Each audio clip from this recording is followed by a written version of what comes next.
তো guys, no crank no start. তো এই গাড়িটি স্টার্ট করে দেখাবে কিভাবে, সেটা দেখো। প্রথমে ক্র্যাঙ্কিং করলো, হলো না, তো লাস্টে ইনি ফিউজ বক্সের ধারে এলো আর স্টার্ট রিলে চেক করতে বলছি। স্টার্ট রিলেটা উনি খুললো,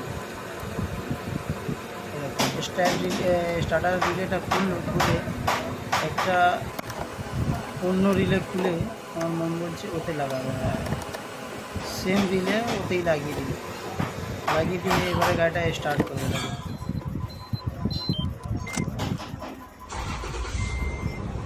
স্টার্ট হয়ে গেল।